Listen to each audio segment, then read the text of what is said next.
हरे कृष्णा। स्वागत है आप सबका हमारा इस कार्यक्रम में। और ये कार्यक्रम सबको बहुत अच्छा लग रहा है, हमें कमेंट्स आ रहे हैं। तो इसमें हम बता रहे हैं माया की मार के बारे में। और ये पूरा सीरीज जो है ना माया की मार के बारे में है। और इसके बाद हम पता करेंगे कि माया की मार से कैसे बच पाए। लेकिन जब हम समझेंगे कि माया की मार क्या होता है तभी तो हम उससे बच पाएंगे। तो इसीलिए क्या है कि ये जो कहानी है ये हमारे शास्त्र से लिया गया है, ऐसे ही मनगढ़ंत कहानी नहीं है। तो एक बार क्या हुआ, जैमिनी ऋषि जो है वेद व्यास, हमारे जो सारे शास्त्रों का लेखन करे थे वो है वेद व्यास। और वेद व्यास जो भगवान के साहित्यिक अवतार है उनके शिष्य है जैमिनी ऋषि। और उनको वेद व्यास ने बोला कि ये शास्त्र में लिपिबद्ध कर दो, ये लिख दो कि माया की मार इतनी भयंकर होती है और इतनी ज़्यादा असर करता है कि इससे ऋषि मुनि भी बच नहीं पाते हैं। तो जैमिनी ऋषि जो है ये बात सुन तो लिए और वो श्लोक भी लिखे हुए थे।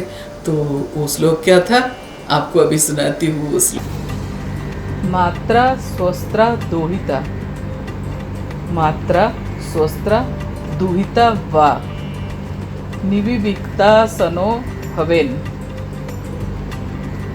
बलवानो इंद्रिया ग्रामो विद्वांसमपि कर्षति।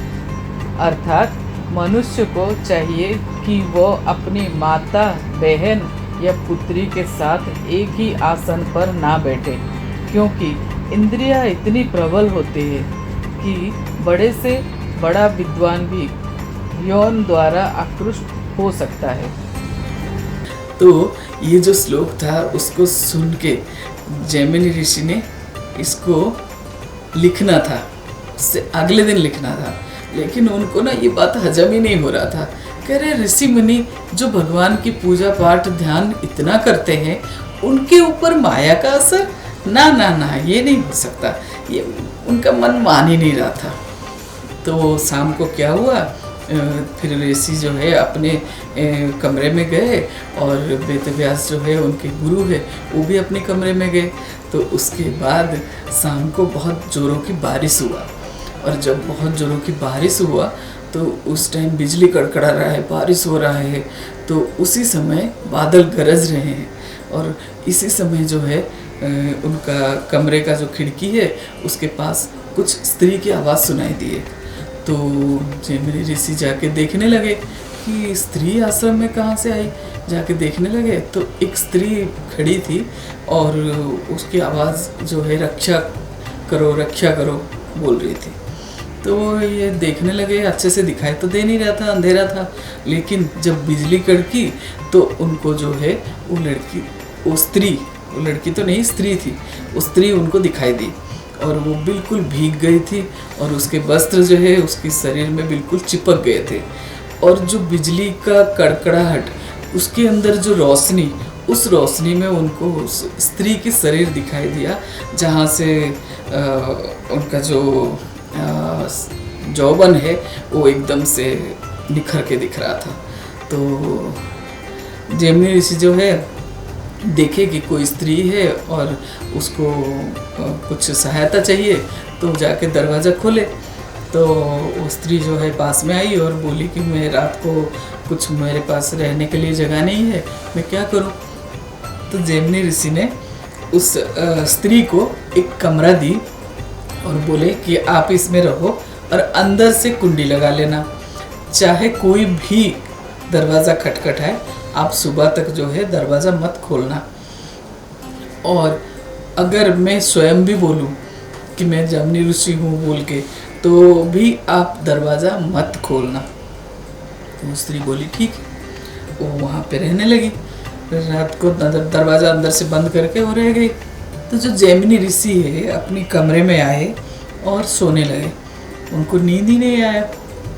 बार बार वो जो स्त्री है उसका बारिश में भीगा हुआ शरीर जो है और वही उनके मन में घूम रहा है। तो फिर वो सोचे कि जाके उससे बात करें।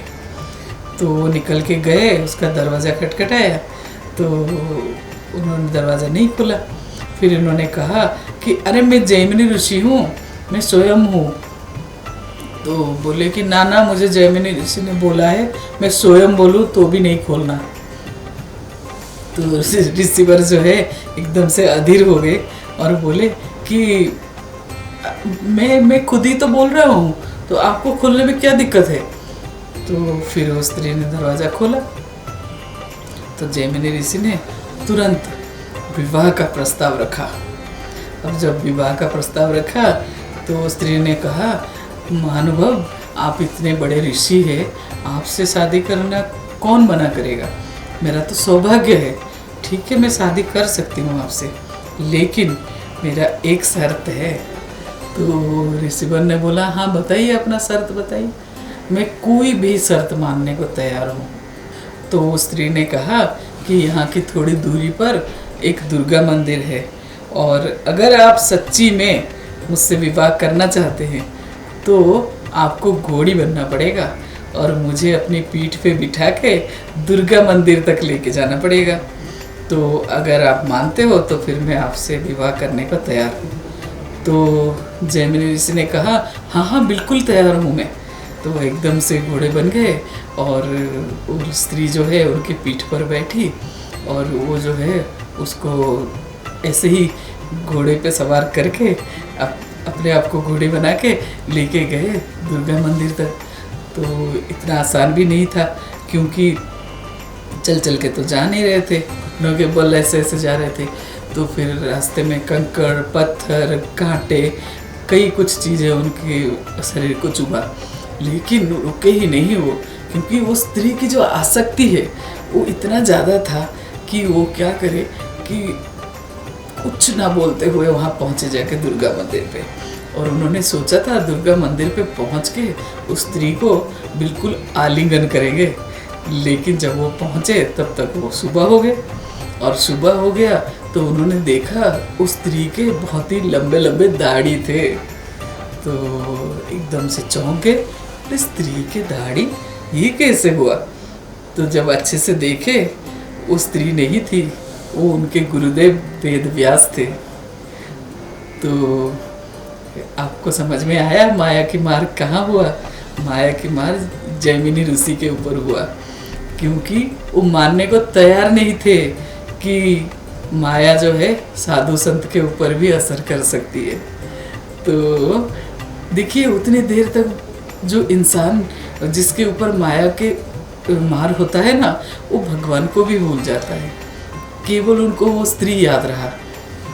इसी कारण वो माया की मार में फंस गए। तो याद रखो, एक चीज़ तो हमें हमेशा याद रखना चाहिए कि भगवान को ना भूले, भगवान के नाम को ना भूले, और निरंतर जो है ना भगवान के नाम की जाप करते रहे, तो माया का असर नहीं होगा। हम नहीं कह रहे हैं जनाब, ये तो शास्त्र कह रहा है। हरे कृष्णा कृष्ण कृष्णा हरे हरे, हरे राम राम राम हरे हरे। ये महामंत्र जो है कलयुग का नाव है। अगर ये भव सागर है तो इस सागर से पार लगाने वाला नाव सिर्फ भगवान का नाम है। तो इस नाम को कभी मत भूलना, और भगवान को तो बिल्कुल नहीं। हरे कृष्णा।